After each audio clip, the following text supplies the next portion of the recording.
பண்ணையெல்லாம் பொன் கொழிக்க செய்திடுவோம், அதில் பன்மடங்கு உற்பத்தியை பெருக்கிடுவோம்.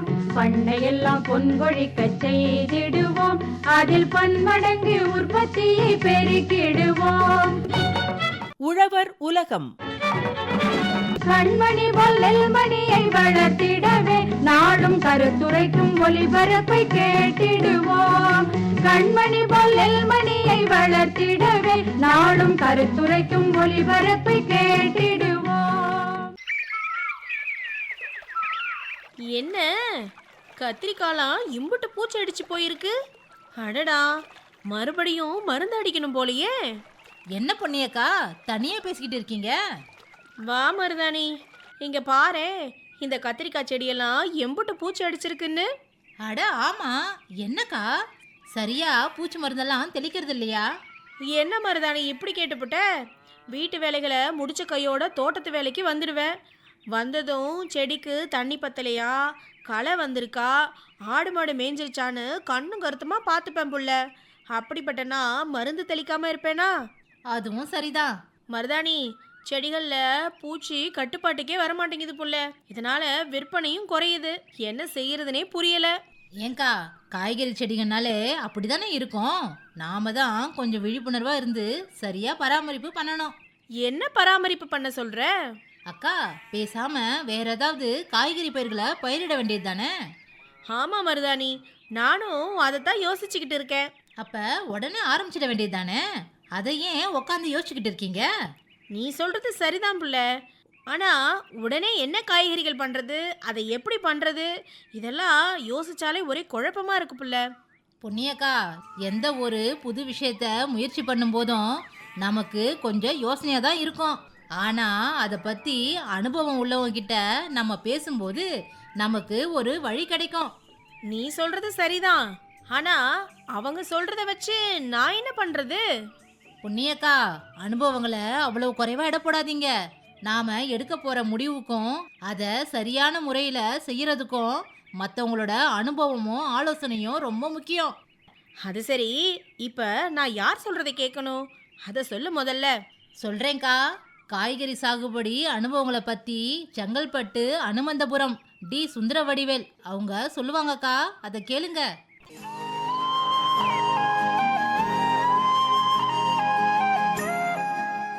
விவசாயத்தில் என்னெல்லாம் சாகுபடி பண்ணுறீங்க? காய்கறி பண்ணுறேங்க. நெல் பயிர். நெல் பயிரெலாம் எவ்வளோ வருஷமாக பண்ணிகிட்ருக்கீங்க? நெல் பயிர் அப்பா காலத்துலேருந்து தாத்தா காலத்துலேருந்து பண்ணுறாங்க. அப்பா நெல் பயிரே தான் பண்ணியிருந்தார். தாத்தாவும் நெல் பயிரே தான் பண்ணியிருந்தாங்க.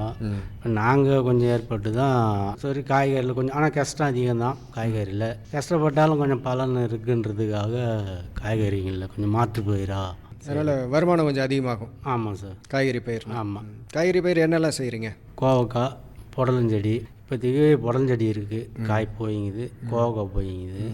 பச்சை மிளகா நட போகிறேன் இப்போ. நான் நாற்று ரெடியாக இருக்குது. அப்புறம் அறுவடை முடிஞ்ச உடனே சொர செடி பந்தல் போடுவேன், அது போடுவேன். புடலஞ்செடியும் பந்தல் போடுவேன். அதனால் இந்த மாதிரி பந்தல் வகை காய்கறி தான் நிறைய பண்ணுறீங்க இல்லைங்களா? ஆமாம், நான் பந்தல் வகை தான் நிறைய பண்ணுவேன். ஒரு சிலருங்க கத்திரி செடி நடுவாங்க சார். எனக்கு கொஞ்சம் ஆள் பற்றாக வரதுனால நான் அதுக்கெல்லாம் ஆள் தேவை ரொம்ப. இது பந்தல் செடி கோவக்காவுக்கு மட்டும்தான் அறுக்கிறதுக்கு கொஞ்சம் ஆள் தேவை. மிச்சம் இந்த புடலஞ்செடி சொரக்காலாம் நாங்கள் சொந்த ஆளே பார்த்து அறுத்துருவோம். நிறைய பேர் இந்த மிளகாய், கத்திரி, வெண்டை இந்த மாதிரிலாம் செய்வாங்க. நீங்கள் இந்த கொடி வகை காய்கறியாக செய்கிறதுக்கு என்ன காரணங்க? கொஞ்சம் வருமானமும் கொஞ்சம் இதுவாக இருக்குது. ஆளும் கொஞ்சம் நமக்கு கஷ்டம். பந்தல் போகிறதா மின்னுண்டு செலவு கொஞ்சம், அறுக்கிறதுக்கெல்லாம் கொஞ்சம் ஈஸியாக இருக்கும். அதனால தான் சார், வேறு ஒன்றும் இல்லை. இப்போ காலங்காலமாக புடலங்காய், பீர்க்கங்காய், பாகக்காய், சுரக்காய், பூசணி இதெல்லாம் கொடி வகை காய்கறியாக அதுதான் காலங்காலமாக பண்ணிகிட்ருப்பாங்க. இந்த கோவக்காய் அப்படிங்கிறது அது முதன்மையாக எடுத்து கோவக்காய் அது பந்தல் அமைச்சு சாகுபடி செய்கிறதுங்கிறது இப்போ இப்போ கொஞ்சம் காலமாக தான். ஆமாம் சார், இப்போ ஒரு 15 வருஷமாக தான் சார். ஆமாங்க. அதை பற்றி எங்களுக்கு தெரியாது சார். அது நாங்கள் அந்த கோயம்பேடு மார்க்கெட்டுக்கு போயிருக்கு சொல்ல அவர் சொன்னார் இது போல், இங்கே அப்போல்லாம் நான் பொல்லங்காய் மட்டும் தான் போட்டுருந்தோம். இப்போ இந்த கோவக்காய் போட்டு பாரு, நீ ஈல்டு வரும். நான் சின்ன சின்ன காயாகுது, சும்மா ஒரு 1.5 இன்ச்சு தான் இருக்கும் அது காய். ஒரு அதிகபட்சம் 2 இன்ச்சு பெருவிரல் மாதிரி இருக்கும். ஆமாம், 2 இன்ச்சு தான் நீட் இருக்கும். இதை நம்மளால் அறுக்க முடியாது, அது எவ்வளோ வேலை வித்தாலும் நம்மளால முடியாதுண்ணா. போட்டு தான் பாருன்னாரு. ஒரு 20 சென்ட் தான் சார் போட்டோம் அந்த வருஷம். ஆனால் அதான் சொல்கிறேன், வெள்ளங்காலம் நம்ம போயிட்டு ரவுண்ட் அடிச்சுன்னு வர வரையெல்லாம் ஒரு 20 சென்ட்லேயே 2 மூட்டை காய் ஆகும். ஆனால் இது ஒரு கோப்பிலேயே 4 மூட்டை வந்துடும். பார்க்குறதுக்கு சின்ன காய், ஆனால் நிறைய காய் இருக்கும். எண்ணிக்கை அதிகமாக இருக்கும். எண்ணிக்கை அதிகமாக இருக்கும். இது இங்கே ஒன்று அங்கே ஒன்று இருக்கும், போய் அறுத்துன்னு வரணும். இது ஒரே இடத்துலேயே அது பாட்டுன்னு அறுத்துன்னு இருக்கலாம். அதனால் அவரேஜ் நமக்கு இடக்கணக்கும் அதிகமாக வந்துடும். அது அதை விட இருக்கிற காயை விட அதிகமாக வரும். இப்போ நிறைய காய்க்கும் போது அந்த எடை வந்து கூடுதலாக வரும். ஆமாம், அந்த அளவுக்கு காய்கள் நிறைய வரும். ஆமாம், நிறைய வரும். இப்போ வந்து வேறு ரகம்லாம் பிரிக்கணும். புடலங்காய் இருக்குதுன்னா பெருசு சின்னதுன்ற லெவலில் பிரிக்கணும். அதில் அப்படிலாம் கிடையாது சார். அப்படியே அறுக்கணும். கரெக்டாக 5 நாள்கிட்ட அறுத்தோன்னா எதுவுமே இருந்தில்லை. அப்படியே அறுத்தா தாக்கில் பிடிச்சி அப்படியே தச்சு அப்படியே அனுப்பலாம். ஒன்றுமா அப்படியே இருக்கும் காய், சைஸாகவும் இருக்கும். வேறு காய்கள்லாம் ரகம் மாதிரியே பிரிக்கணும். இதில் அது போல் இருக்காது. புடலங்காயின்னு எடுத்துட்டாவே இப்போ நீட்டாக புடலங்காய் இருக்குது. அதுலேயே வந்து சைஸு வந்து நாங்கள் எப்பவுமே இந்த குட்டை தான் சார் போடுவோம். நீட்டு ஒரு ஏரியாவில் போடுறாங்க, திருப்பூர் பக்கம் போடுறாங்க. அது வந்து பராமரிப்பு அதிகம். ஆமாம், எடுத்துன்னு போகிறதுலாம் கஷ்டம். அது அதனால் நாங்கள் எப்பவுமே குட்டை தான் போடுவோம். அது வந்து குட்டை போட்டு இப்போ மூட்டைங்களை அனுப்பிச்சிருந்தோம். இப்போ எல்லாமே கொஞ்சம் அது மூட்டைங்களில் போனால் நெசுங்கி போகுது. காய் சப்ப சப்பையாக ஒரு மாதிரி ஆகி போகுது. வாங்குறவங்களும் வீட்டுக்கார் வாங்கி வரவங்களும் பார்க்கறதுன்னு கசிங்கி போயிருந்தால் வாங்க மாட்டேறாங்க. அதனால் என்ன பண்ணுறீங்க? இப்போ என்ன பண்ணுறாங்கன்னா, காய் கமிஷன் மண்டிக்காரங்களே ட்ரே அனுப்புகிறாங்க சார். அவங்க எம்டியில் வர சொல்ல ட்ரே வந்து இறக்கிட்டு போடுவாங்க. அதில் நாங்கள் என்ன பண்ணுவோம், அப்படியே பதமாக அறுத்து தோட்டத்துலேருந்து அப்படியே அடுக்கி அப்படியே கசங்காத வந்து வச்சுருவோம். ட்ரேயில் அடிக்கிறவங்க. ஆமாம் சார். பாவக்காயும் அப்படி தான், இதுவும் புடலங்காயும் அப்படி தான், சொரக்காயும் அப்படி தான். சொரக்காய் இன்னும் டெக்னிக்காக அதுவும் அனுப்புவோம் சார். சொரக்காய் வந்து கீரில் போடக்கூடாது. அது சும்மா அப்படி தேஞ்சிட்டாவே கீரில் ஆகிடும். அப்புறம் மறுநாள் அந்த காயை பார்த்தா கருத்துடும். அந்த கீரில் பட்ட இடம் கருத்துடும். அதனால் என்ன பண்ணுவோம், கீழே ஒரு பேப்பர் போடுவோம். அந்த ட்ரேவிலே இதுக்குன்னு ஒரு நியூஸ் பேப்பர் வாங்கின்னு வருவோம். வாங்கின்னு வந்து அந்த ட்ரேவிலே பேப்பர் போட்டு அதுக்கு மேலே காயை அடிக்கிட்டு திடீர் 2வது மேலே பேப்பர் போடுவோம். மேலே அடி போடக்கூடாதுன்னு. அது போல் அமிச்சாதான் கூட ஒரு 2 ரூபா 3 5 ரூபா கூட மேலே போகும் சார். அதில் சொரக்காயெல்லாம் தரமாக தான் அனுப்புவோம். அதிகபட்சம் ஒரு சொரக்காவை 1/2 கிலோக்குள்ளே தான் அனுப்புவோம். அது வந்து பிஞ்சாக இருக்கும். ஆமாம், பிஞ்சா டெய்லியாக இருப்போம். அதை 1-2 நாள் இருந்தால் காய் பெருசாகிடும், முத்திரும்.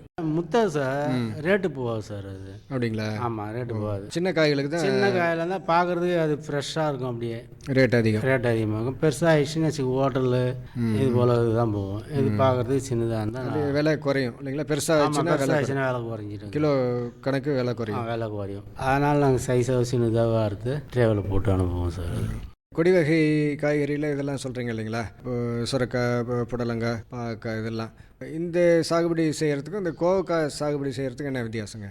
கோவக்காய் கொஞ்சம் ரெகுலர் வருமானம் சார், வருஷம் ஃபுல்லாக வருமானம். பாவ செடியெலாம் ஒரு வருஷமே வைரஸ் வருது சார். இப்போ ஒரு 2 வருஷமாக நாங்கள் பாவ செடி போட்டு 1 ஏக்கர் கூட போடுவோம். நான் பாவ செடி பந்தலே வைரஸ் வந்து பந்தல் போட்டு மேலெல்லாம் ஏறிடும். பந்தல் போய் திரும்புகிற சமயத்தில் அது போய் அது கொஞ்சம் பாவசெடி ஒரு 3 நாள் தான் காயே வரும் சார். அது கோவக்காய் அப்படி கிடையாது. இந்த செடிலே வந்துடும் காய். சின்னதுலேருந்தே ஆரம்பிச்சிடும் காய். ஒரு 1.5 அடி வரும்போதே வந்துடும். பாவசெடி அப்படி கிடையாது. மேலே போய் பந்தல் ஒரு படுத்துடும், அப்படியே எல்லாம் மூடணும். மூட சொல்ல தான் காய் வரும். இது பந்தல்லாம் நமக்கு நல்லா வருதுன்னு பந்தல் போட்டுருவோம். நாங்கள் பந்தல் போட்டு முனையை போயிட்டு அந்த ட்ரெயின் மேலே போய் படுறோம். அது வைரஸ் வந்துடும். இப்போ தான் 2 வருஷமாக தான் வருது சார். அது புடலங்காயும் அப்படி தாங்களா? புடலங்காய் வைரஸ் வரல சார். அது வரல. அதுதான் கொஞ்சம் இப்போ அப்படியே போய்ங்குது. என்ன ஒன்றா கொஞ்சம் விலை கம்மியாக போகும். புடலங்காயெல்லாம் எப்படி ஒரு தடவை பந்தல் போட்டிங்கனாக்க எத்தனை நாளில் அது அறுவடைக்கு வருங்க? அது 70 நாள் 80 நாள் ஆகும் சார். எத்தனை அறுவடை பண்ணலாங்க? எவ்வளோ நாளைக்கு? அது ஒரு 2 மாதம் வரைக்கும் தான் காய்க்கும் சார். அவ்வளோதான். அது செடி அவ்வளோதான். ஈல்டு வர்றது ஒரு 2 மாதம் இல்லை 2.5 மாதம். மறுபடியும் புதுசாக செடி போடணும். ஆமாம், புதுசாக போடணும் புடலங்காயில். அதுக்கு தான் நாங்கள் என்ன பண்ணுவோம்னா, இந்த அறுவடை முடியுது பாருங்க, அந்த காயினே பார்த்து போடுவோம். அது ஒரு சீசனில் நம்ம பந்தல் போட்டு அந்த செடி வருமானத்தை எடுத்துகிட்டு மறுபடியும் பந்தலை பேசிட்டு தெரியும் சம்பா போக நட்டுருவோம். இந்த கோவ செடி மட்டும் போடுற கைனி கொஞ்சம் மேலான கைனியாக பார்த்து போட்டுட்டோமா அது 2 வருஷம் 3 வருஷம் அப்படி வச்சுருக்கலாம் தோட்டத்தை. இப்போ மற்ற காய்கறிகளுக்கு கொஞ்ச நாள் தான் வரும் இல்லைங்களா? ஒரு 6 மாதத்துக்கு ஒரு தடவை நீங்கள் வந்து பந்தல் எடுக்க வேண்டியிருக்கும். ஆமாம், எடுக்கும். ஒரு சிலருக்கு அந்த பந்தல்லையே மறுபடியும் என்ன பண்ணுவாங்கன்னா, அந்த செடியை பிடிங்கிட்டு மறுபடியும் உள்ளே சின்ன வண்டி கை வண்டி இருக்குங்களா பவுடரில், அதால் ஏற ஓட்டிட்டு திரும்பி வேறு செடியும் நட்டு ஏற்றலாம். அதுக்கு நாள் ஆகும், மறுபடியும் அது வளர்ந்து அது ஆமாம், பலன் அது கொடுக்கறதுக்கு 70 நாள் ஆகும். பலன் கொடுக்கறதுக்கு நாள் ஆமாம், ஆகும். மறுபடியும் 70 நாள் ஆகும் அது வர்றதுக்கு. அதுக்கு பதிலாக இப்போ இந்த அது கோவக்காய் போல இந்த கோவ செடி போட்டு அந்த 70 நாள் கேப் வருது இல்லைங்க சார், அது வந்து நமக்கு வருமானமாக கொஞ்சம் வந்துடும். அதுதான் ஒரு தடவை அந்த கோவக்காய் செடி போட்டு இதை வளர்த்து விட்டோம்னா 3 வருஷத்துக்கு அறுத்துக்கிட்டே இருக்கலாம். ஆமாம், வந்துகிட்டே இருக்கும் காய்கள் வந்து. அதாவது ஃபுல் ஈல்டு வராது ஒரு சமயம் ஃபுல் ஈல்டு வரும், அப்புறம் கொஞ்சம் குறையும். ஆனால் சுத்தமாக நிற்காது காய். ஆனால் எப்பவும் வந்துட்டு இருக்கும். எப்பவும் வந்துருக்கும். ஒரு சீசனில் அதிகமாக ஏறும், ஒரு சீசனில் கொஞ்சம் கம்மியாகும். வெயில் எவ்வளோ வருதோ அந்த அளவுக்கு காய்கள் உற்பத்தி அதிகமாகும். உற்பத்தி அதிகமாகும், ஆனால் விலைவாசி கொஞ்சம் குறையும். அந்த பந்தல் அமைப்புங்கும்போது அது நடனம் இல்லைங்களா, அது சார்ந்து வர்றதுக்கு, அது பிடிச்சிட்டு வர்றதுக்கு அது பக்கத்துலேயே நடனம். அது தவிர அந்த பந்தல்ங்கிறது அதை சுற்றி போடணும் இல்லைங்களா? ஆமாம் சார், அதுக்கு தனியாக கொம்பு நடணும். ஆமாம், தனியாக மூங்கில் நடணும். மூங்கில் நட்டு அதுதான் ஸ்டே வச்சு அது ஸ்ட்ராங் பத்துறது. அப்படியே நம்ம போட்டு இந்த கம்பியை வலிச்சு போயிட்டு அங்கே ஒரு ஸ்டே வச்சு நடுவோம், அன்னாட ஸ்டே அடிப்போம். அதே போல் இப்படி ஒரு கம்பி இப்படியும் போவோம், கம்பி இப்படியும் போவோம், குறுக்க வரும். ஆமாம், இப்படி ஒரு கம்பி போச்சுன்னா ஒரு கொம்பில் வந்து இப்படியும் போவோம் கம்பி. அப்போ தான் பேலன்ஸ் பிடிக்கும். அது அப்படி போய் ஸ்டே வச்சு அந்த மூங்கில் கொம்பு பந்தலுக்கு போடுறது எத்தனை அடி இடைவெளியில் போட வேண்டியிருக்குங்க? அதான் சார், ஒரு குழி நம்ம 8 அடி வெட்டுறோம்ல சார், அதே லெவலுக்கு கொம்பு ஒன்று விட்டுருவோம், பந்தல் கொம்பு. அப்போ தான் தொழியாத இருக்கணும். இப்போ மேலே அந்த பந்தல் அமைப்புங்கிறது அந்த மூடாக்கு மாதிரி இருக்கு இல்லைங்களா, பந்தல் அமைப்பு, அதில் என்னெல்லாம் போட்டு நீங்கள் அதான் அந்த கம்பி வருது இல்லை சார், அப்புறம் இது பொட்டி வடிவாக வந்துடும். இப்போ 8 அடி போயிடுச்சுன்னா அப்புறம் நடுமை இதில் கேப் இருக்கலாம் சார். மேலே பார்த்தா அந்த பொட்டிக்கு வந்து டொயின் பின்னல் போட்டுரும். 6 அடிக்கு ஒன்று. என்ன கயிறுங்களா? நைலான் டொயின்னு வரும். நைலான் கயிறு, மீன் வேலை டொயின். அதுக்கு முந்தியெல்லாம் கயிறு போட்டிருந்தோம். இப்போ லைஃப் வருது, நைலானில் வந்துருச்சு. நைலானில் வந்துடுது. இது நீ போட்டுட்டுனா கோவ செடிக்கெல்லாம் கட் ஆகாது. அது எவ்வளோ இடைவெளியில் இருக்கும்? அது வந்து 6 அடி இல்லை ஒரு ஜான் போட்டுட்டு நடு மையத்துலேயும் அதே போல் பின்னல் போடணும். அதுதான் கொஞ்சம் கஷ்டம். பின்னல் போடுற வேலை அந்த மாதிரி போட்டு விட்டா இது கோவ செடிக்கு வந்து ஸ்ட்ராங்காக போடுவோம் சார். 3 வருஷம் இருக்கும். அதுதான் சார். பொள்ளஞ்செல்லாம் போடுறோன்னா அது வந்து ஒரு போகத்தோட முடிக்கிறோம்ல, அதனால் அதுக்கு கொஞ்சம் சிம்பிளாக கூட போட்டு முடிச்சுடுவாங்க. சரிங்க. இந்த மாதிரி இப்போது அந்த காய்கள் அதிகமான அளவுக்கு பிடிக்கணும், நல்ல ஒரு மகசூல் கிடைக்கணும் அப்படின்னா என்னெல்லாம் பராமரிக்கணும்? அது அதிகமாக எரு தான் சார், தொழு உரம் தான் கொண்டணும். தொழு உரம், இயற்கை எரு தான். அது பூமியில் சத்து இருந்தால் தான் எந்த மருந்து போட்டாலும் வேலை செய்யும் அது. சரிங்க. அதனால் நிறைய நாங்கள் எரு தான் கொட்டுவோம். அதுக்கு தொழு எரு. ஆமாம், மாட்டு சாணம் எருங்களா? ஆமாம். என்ன எரு எப்படி மக்க வச்சு போடுவீங்களா? மக்கள் எருவாக தான் பார்த்து வாங்கின்னு வருவோம். நாங்களும் வாங்கி விலை கொடுத்து தான் வாங்கின்னு வரோம் சார். வாங்கின்னு வந்து போடுவோம் சார். எப்படி குழிக்கு அதை சுற்றி போடுவீங்களா? ஃபஸ்ட்டு குழியில் போட்டுருவோம் சார். ஃபஸ்ட்டு அந்த இது நடுறோம்ல, கட்டை நட சொல்ல குழியில் போட்டு நட்டுருவோம். அப்புறம் என்ன பண்ணுறோம், அந்த தண்ணி பாயறதுக்கோசம் பாத்தி போல் ஒரு அடிப்போம் சார். அப்படியே ஒரு கேப் விட்டு அந்த பாத்தியில் என்ன பண்ணுவோம், ஃபுல்லாக எருவை கொட்டிடுவோம். அது தண்ணியில் ஊறிட்டு அதுக்கு கிடச்சிடும். இப்போ வந்து 50 சென்ட்டுனா 3 டிராக்டர் ஃபுல்லாக தந்து கொட்டுவோம். ட்ரிப்பெல்லாம் போடுறாங்களே, சொட்டு நீர் பாசனம் அந்த மாதிரிலாம் கொடுக்குறதில்ல? சொட்டு நீர் ஒன்றும் போட சொல்லிங்கிறாங்க. நீங்கள் அப்படியே தான் பாய்ச்சிட்ருக்குறீங்க? அப்படியே தான் கால் மாதிரி எடுத்து பாய்ச்சிட்டு. ஆமாம், அப்படியே. அதனால் இப்போ நீர் வந்து கொடுக்கணும். தண்ணிக்கு பஞ்சம் கிடையாது சார். சரிங்க. அதனால் அப்படியே ஃபுல்லாக தண்ணி விட்றது வெயில் சீசனில். அப்போ தான் ஈல்டு அதிகமாக வருன்ட்டு. சரிங்க. குளிர்ச்சியாக இருக்குன்ட்டு நல்லா ஃபுல்லாக தண்ணி பாய்ச்சிடுறது. எரு அப்போ எவ்வளோ நாளைக்கு ஒரு தடவை எரு போட வேண்டியிருக்குங்க இந்த 3 வருஷம் அப்படிங்கும்போது? வருஷத்தில் நான் சொல்கிறதா வருஷத்தில் 2 ட்ரிப் போடுவோம் சார். அது ஒரு 6 மாதத்துக்கு ஒரு தடவை. 6 மாதத்துக்கு ஒரு ட்ரிப்பு இது போல் எரு கொட்டிட்டுன்னு வச்சுக்கோங்க. ஃபுல்லாக அந்த நிலம் ஃபுல்லாகவே எரு கொட்டிடுவீங்க? ஆமாம். அந்த பாத்தி அடிக்கிறேன்னா அந்த 8 அடியில் 8 அடி ஒரு செடி கேப் இருக்குது இல்லை, 8 அடியில் 4 அடி செடி பக்கத்துலேயே பார் போல் போடுவோம். அதில் கேப் இருக்கும். அந்த 4 அடியில் ஃபுல்லாக எரு கொட்டிடுவோம். அப்படியே அதில் அப்படியே தண்ணி விட்டோம்னா அந்த சார் அப்படியே போகும். இது வந்து களையெல்லாம் வரும் இல்லைங்களா? பில்லு இல்லாத இருக்காது சார், களை வெட்டும் சார். களை எடுத்துகிட்டு தான். ஆமாம். எவ்வளோ நாளைக்கு ஒரு தடவை களை எடுப்பீங்க? அது எப்படின்னா செடி மூடுற வரைக்கும் களை நிறையா இருக்கும். ஆமாம், களை நிறைய. வெயில் எந்த அளவுக்கு நிலத்தில் படுதோ அந்த அளவுக்கு களை அதிகமாக இருக்கும். அது நல்லா மூடிச்சுன்னு வச்சுங்க, வெளிலே இருக்காது. அதர் வேலையே இல்லை, களை குறைஞ்சிடும். செடி மூடுற வரைக்கும் அந்த வெயில் படுற வரைக்கும் கண்டிப்பாக களை எடுத்து தான் ஆகணும். அதனால் இப்போ வந்து செலவுங்கிறது ஒரு தடவை தான் அதுக்கு பண்ண வேண்டியிருக்கும். அந்த பந்தல் அமைக்கிறது மட்டும் தான் அதுக்கு செலவு. அமைக்கிறது மட்டும் ஒரு ட்ரிப் தான் சார். அதுக்கு எவ்வளோ செலவாகுங்க இந்த 50 சென்ட்டுக்கு? 50 சென்ட்டுக்கு ஆகும் சார். இப்படி இருந்தால் 25,000 30 ரூபா வரைக்கும் வந்துடும் சார். 25,000 30,000 வரைக்கும் செலவாகும். அது வந்து கொஞ்சம் டொயனும் கொஞ்சம் தடிப்பாக போடுவோம் சார். ஏன்னா சாதா பந்தலை விட கொஞ்சம் டொயின் தடிப்பாக போடுவோம். அதில் கம்பி வந்து கொஞ்சம் தரமான கம்பியாக கேஜ் கொஞ்சம் அதிகமாக வரும். துரு பிடிக்காத கம்பியாக பார்த்து கூட ஒரு 20 ரூபா எக்ஸ்ட்ரா ஆகும் அது கிலோவுக்கு. சாதா கம்பிக்கும் அந்த கம்பிக்கும் ஏன்னா ரொம்ப நாள் இருக்கணும், 3 வருஷம் இருக்கணும். அதனால் அதை பார்த்து வாங்கிட்டு வந்து தான் போடுவேன். சுரக்காய், புடலங்காய் இதெல்லாம் இருக்கு இல்லைங்களா, பீர்க்கங்காய், பாகக்காய், இதெல்லாம் நம்ம ஒப்பிட்டு பார்க்கும்போது இந்த கோவக்காயில் வந்து அந்த நோய் வர்றது, பூச்சி தாக்குறதுலாம் குறைவாக தான் இருக்கும். வைரஸ் கிடையாது சார். கிடையாது. ஆமாம். இப்போ இந்த பாவ செடியில் வைரஸ் அதிகமாக தாக்குது. இதில் அந்த மாதிரிலாம் கிடையாது. வைரஸ் நோயெல்லாம் வைரஸ் இல்லை. அதே போல் கத்திரி செடியிலும் வைரஸ் வருது.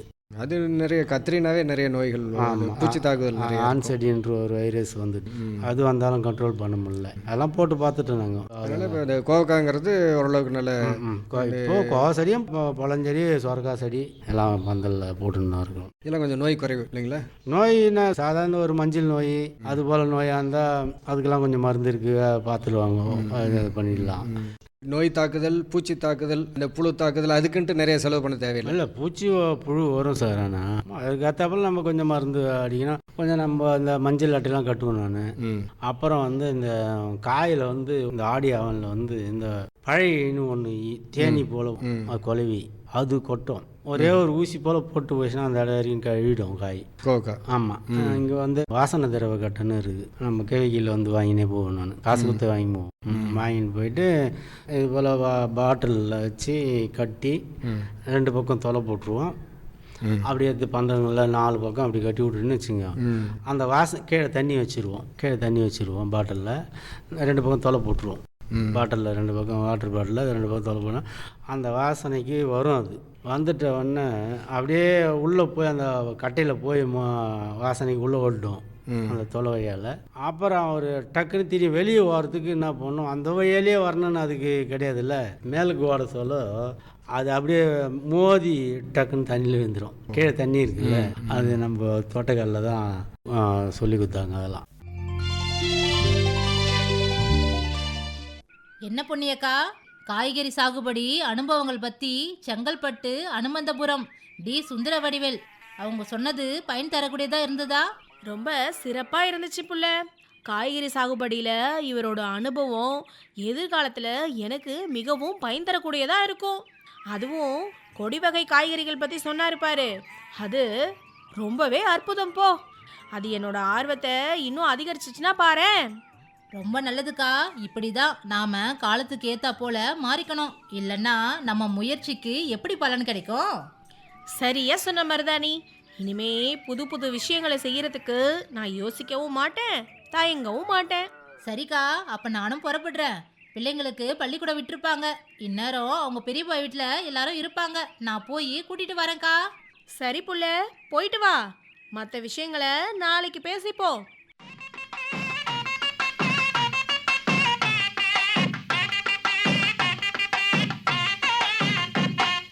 காலமெல்லாம் கழனியிலே வேர்வை சிந்துற விவசாயி, சோலைக்குயில் பாடுறனே உனக்காக ஒரு சேதி. காலமெல்லாம் கழனியிலே வேர்வை சிந்துற விவசாயி, சோலைக்குயில் பாடுறனே உனக்காக ஒரு சேதி. ஒருங்கிணைந்த பாதுகாப்பு உயர்வு தரும் கட்டுக்கோப்பு, தெரிஞ்சுக்கிட்டு பயிர் செஞ்சா பெருகிடுமே மகசூலு. ஒருங்கிணைந்த பாதுகாப்பு உயர்வு தரும் கட்டுக்கோப்பு, தெரிஞ்சுக்கிட்டு பயிர் செஞ்சா பெருகிடுமே மகசூல்.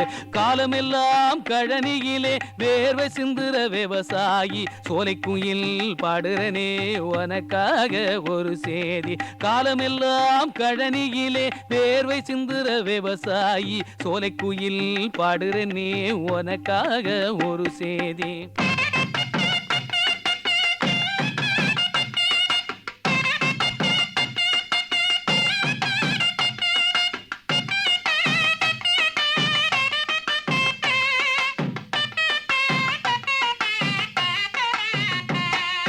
பக்குவமா வயல பார்த்து உழ வேணும், பக்குவமா வயல பார்த்து உழ வேணும். கூட்டு புழுவ கச்சிதமா பொறுக்கி எடுத்து களைய வேணும். பக்குவமா வயல பார்த்து உழ வேணும். கூட்டு புழுவ கச்சிதமா பொறுக்கி எடுத்து களைய வேணும். பூச்சி எதிர்ப்பு ரகங்களையே விதைக்க வேணும். பூச்சி எதிர்க்கும் ரகங்களையே விதைக்க வேணும். பயிர் சுழற்சி முறைய கடைப்பிடிக்க வேணும். பூச்சி எதிர்க்கும் ரகங்களையே விதைக்க வேணும். பயிர் சுழற்சி முறைய கடைப்பிடிக்க வேணும். காலமெல்லாம் கழனியிலே பார்வை சிந்துற விவசாயி சோலைக்குயில் பாடுறனே உனக்காக ஒரு செய்தி. காலமெல்லாம் கழனியிலே வேர்வை சிந்துற விவசாயி சோலைக்குயில் பாடுறனே உனக்காக ஒரு செய்தி.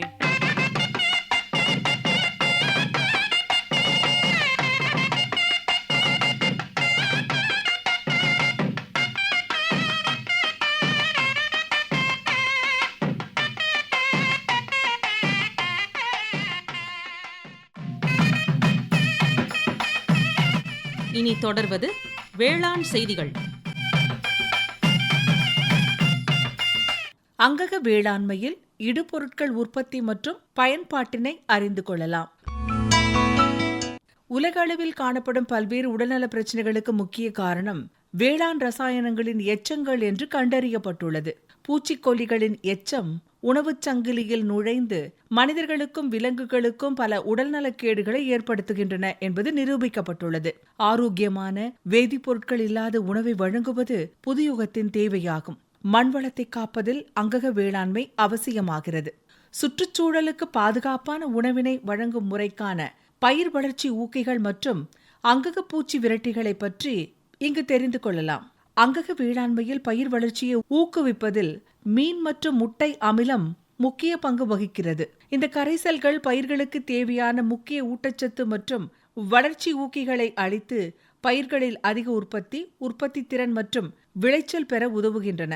இவை பயிர் வளர்ச்சி ஊக்கியாக மட்டுமல்லாமல் வறட்சி காலங்களில் பயிர்கள் மீது தெளிக்கும் போது வறட்சியை தாங்கி வளரும் தன்மையை அளித்து விளைச்சலை அதிகரிக்கவும் உதவுகிறது. இந்த கரைசல்களை தயாரித்த தேதியிலிருந்து 6 மாதங்களுக்கு சேமித்து வைத்துக் கொள்ளலாம். மீன் அமிலம் தயாரிப்பதற்கு மீன் கழிவுகளை பயன்படுத்தலாம். இறைச்சிக்கு பயன்படுத்தியதற்கு போக மீதமுள்ள மீன் கழிவுகளை மீன் அமிலம் தயாரிக்க பயன்படுத்தலாம். மீன் தலை, குடல் மற்றும் வால் பாகங்களை எடுத்துக்கொள்ளலாம். மீன் கழிவுகளை சேகரிக்கும் பொழுது அதனுடன் தண்ணீர் இல்லாமல் பார்த்து கொள்ள வேண்டும். எதிர்பாராத விதமாக தண்ணீர் இருந்தால் அதை வடித்துவிட வேண்டும். இந்த கரைசலை தயாரிப்பதற்கு சம அளவு மீன் கழிவுகள் மற்றும் கரும்பு சர்க்கரை எடுத்துக்கொள்ள வேண்டும். உதாரணத்திற்கு 5 கிலோ மீன் கழிவு எடுத்துக்கொண்டால் 5 கிலோ கரும்பு சர்க்கரையை இதனுடன் கலக்க வேண்டும். பிறகு ஒரு பெரிய மண் அல்லது பிளாஸ்டிக் பாத்திரத்தில் எடுத்த மீன் கழிவு மற்றும் கரும்பு சர்க்கரையை ஒன்றாக கலந்து எடுத்துக்கொள்ள வேண்டும். பாத்திரத்தில் 1/3 பங்கு, அதாவது மேல் பகுதி காலியாக இருக்குமாறு பார்த்து கொள்ள வேண்டும். ஏனெனில் இதை நொதித்தலுக்கு உட்படுத்தும் போது நிறைய வாயுக்கள் உற்பத்தியாகும். பின்பு இதை மூடி அல்லது பருத்தி துணியை கொண்டு இறுக்க மூடி வைத்து விட வேண்டும். இவ்வாறு செய்யவில்லை என்றால் கொசுக்கள் மற்றும் தீமை விளைவிக்கும் நுண்ணுயிர்கள் அதில் வந்து வாழ்ந்து முட்டை வைத்துவிடும். பிறகு இந்த கலவையை 15 நாட்களுக்கு அப்படியே நொதிக்க விட வேண்டும். அதன் பிறகு இதனை நன்றாக கலந்து அதிலிருந்து வரும் கலவை திரவத்தினை வடித்து வைத்துக் கொள்ள வேண்டும். தேவைப்பட்டால் கோமியத்தை சேர்த்து வடித்துக் கொள்ளலாம். தண்ணீரை எந்த இடத்திலும் சேர்க்கக்கூடாது. இவ்வாறு தயாரிக்கப்பட்ட கரைசலை 6 மாத அளவிற்கு சேகரித்து வைத்து பயன்படுத்தலாம். முட்டை அமிலம் தயாரிப்பதற்கு கோழி முட்டையை சேமித்து வைத்து பயன்படுத்தலாம். பயன்படுத்தும் முறைகள்: இந்த 2 பயிர் ஊக்கிகளையும் இலை வழியாகவும் சொட்டு நீர் பாசனத்தின் மூலமும் அளிக்கலாம். அனைத்து வகையான பயிர்களுக்கும் 2% என்ற அளவில் தண்ணீருடன் கலந்து தெளிக்கலாம். அதாவது 20 மில்லிலிட்டர் மீன் அமிலம் அல்லது முட்டை அமில கரைசலை எடுத்துக்கொண்டு 1 லிட்டர் தண்ணீருடன் கலந்து பயிர்களுக்கு தெளிக்க வேண்டும். இதை 15 நாட்களுக்கு ஒருமுறை தெளிப்பதனால் பயிர் வளர்ச்சியை ஊக்குவிக்கலாம். இந்த 2 பயிர் வளர்ச்சி ஊக்கிகளையும் சொட்டு நீர் பாசனத்தின் மூலமும் மண்ணிற்கு அளிக்கலாம். 1 ஏக்கர் நிலத்திற்கு 20 லிட்டர் பயிர் வளர்ச்சி ஊக்கிகளை சொட்டு நீர் பாசனத்தின் வழியாகவோ பாத்தி நீர் பாசனத்தின் வழியாகவோ மண்ணில் இடலாம். பல்லாண்டு பயிர்களான தென்னை மற்றும் பாக்கு போன்ற மரங்களுக்கு ஒரு மரத்திற்கு 300 மில்லி என்ற விகிதத்தில் அளிக்கலாம். இந்த பயிர் வளர்ச்சி ஊக்கிகளை இலை வழியாகவோ அல்லது சொட்டு நீர் பாசனத்தின் வழியாகவோ கொடுக்கும் பொழுது மற்ற ரசாயன பூச்சிக்கொல்லிகளுடனோ அல்லது செயற்கை உரங்களுடனோ கலந்து பயன்படுத்தக்கூடாது. இதை தெளிக்கும் பொழுது மற்ற அங்கக இலை வழி தெளிப்பான்களை பயன்படுத்தி இருந்தால் 15 நாட்கள் இடைவெளி கொடுத்து அடுத்த பயிர் வளர்ச்சி ஊக்கியை தெளிக்க வேண்டும். அங்கக வேளாண்மையில் பயிர்களை பூச்சி நோய் தாக்குதலிலிருந்து பாதுகாப்பது மிக முக்கியமானதாகும். அங்கக இடுபொருட்களான 3G கரைசல் மற்றும் 5 இலை கரைசலை பூச்சி விரட்டியாக பயன்படுத்துவதனால் பூச்சி தாக்குதலிலிருந்து பயிர்களை பாதுகாக்கலாம். இந்த பூச்சி விரட்டிகள் சுற்றுச்சூழலுக்கு எந்த வகையிலும் பாதிப்பை ஏற்படுத்தாது. இக்கரைசலை பூச்சி தாக்குதலுக்கு முன்பாக பயன்படுத்துவது அதிக பலனை தரும். மேலும் பயிர்களில் பூச்சி நோய்க்கு எதிர்ப்பு திறனையும் அதிகரிக்கும். எனவே நன்மை செய்யும் சிலந்தி இனங்கள், தேனீக்கள், ஊன் உண்ணிகள் மற்றும் ஒட்டுண்ணிகள் போன்ற உயிரினங்களில் எந்த பாதிப்பையும் ஏற்படுத்துவதில்லை.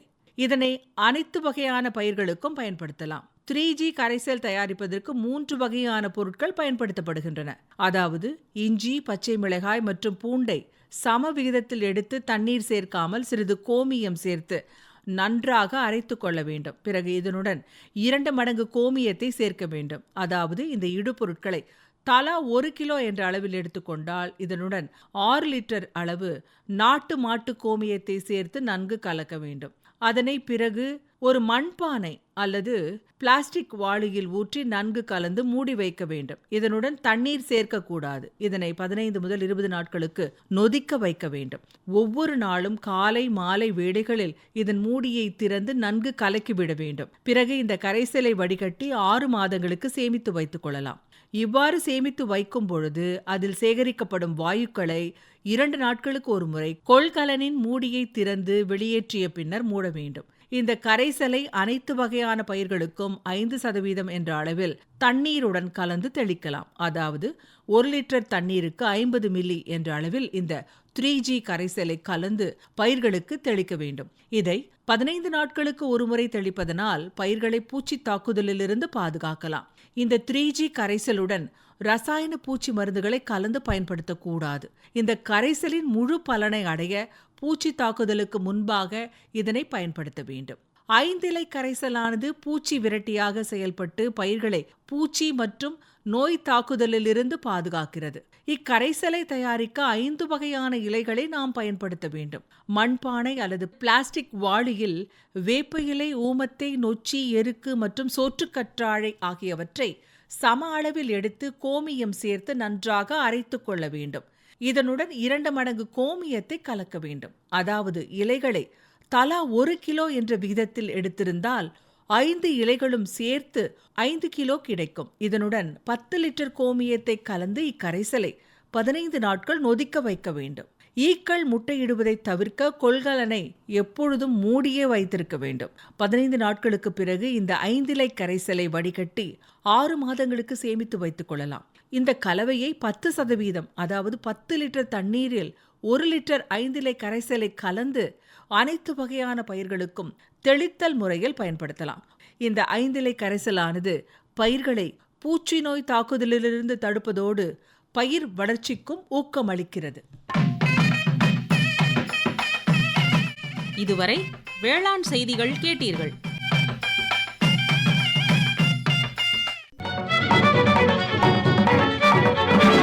உண்ணும் பொருள் அத்தனையும் விளைத்திடுவோம், நித்தம் உழைப்பால் நில மகளை வணங்கிடுவோம். அமைப்பில் உதவி டி. துர்கா.